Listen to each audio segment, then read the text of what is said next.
हमारे theme park में ना कुरुक्षेत्र में यज्ञों का आयोजन किया जा रहा है, जिसमें 1008 यज्ञ किए जा रहे हैं। और इसमें जो यज्ञ सम्राट हैं महाराज जी हैं हरिओम जी, वो उन्होंने इन यज्ञों का आयोजन किया है जी। तो दिनांक 22/3/2025 की बात है कि सुबह सुबह हमें सूचना मिली थी कि करीब 9 बजे कि यज्ञ में झगड़ा हो गया है और वहाँ पर गोलियां चली हैं, फायरिंग।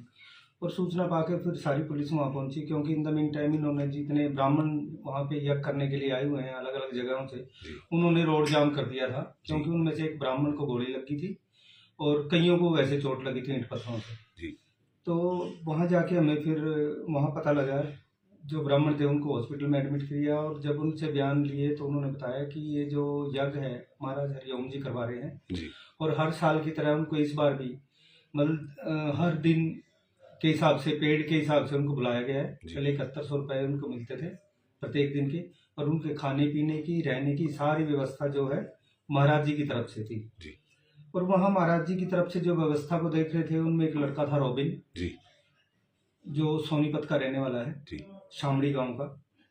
वो सारी व्यवस्था को ये देख रहा था उनकी तरफ से।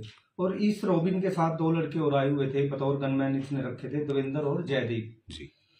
तो ये दोनों असला रखते थे, क्योंकि ये दोनों इसके रॉबिन के गनमैन थे, ये असले के साथ ही इसके साथ रहते थे जी।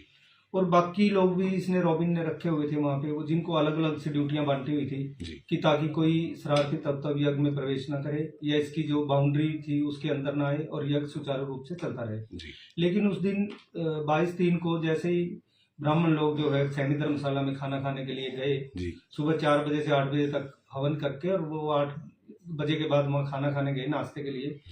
उन्होंने शिकायत करी कि जो नाश्ते में उनको खिचड़ी परोसी गई है वो बासी है या उसमें से स्मेल आ रही थी।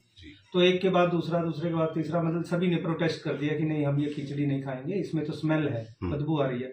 और वो इसकी शिकायत करने के लिए महाराज जी की कुटिया की तरफ आ गए, जो थीम पार्क में बनी हुई थी। कुटिया के आगे फिर ये रॉबिन वगैरह खड़े थे, रॉबिन और ये देवेंद्र थे, इसके साथ जयदीप था।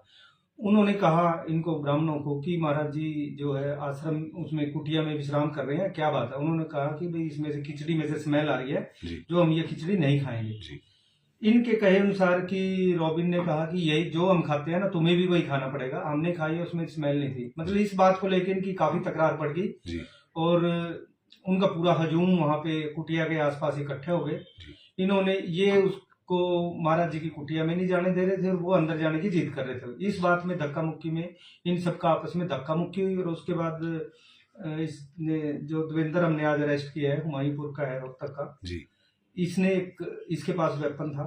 तो इसने अब बताया पूछताछ पे कि हमें रॉबिन ने कहा कि ये कहीं कुटिया में अंदर प्रवेश ना कर लें, इसलिए तुम्हें इनको हटाने के लिए फायरिंग कर दो। पहले बता रहा है कि पहले हमने हवाई फायर करे और जब वो नहीं भीड़ तितर बितर हुई तो उन्होंने सीधा एम करके पंडितों की तरफ फायर कर दिया।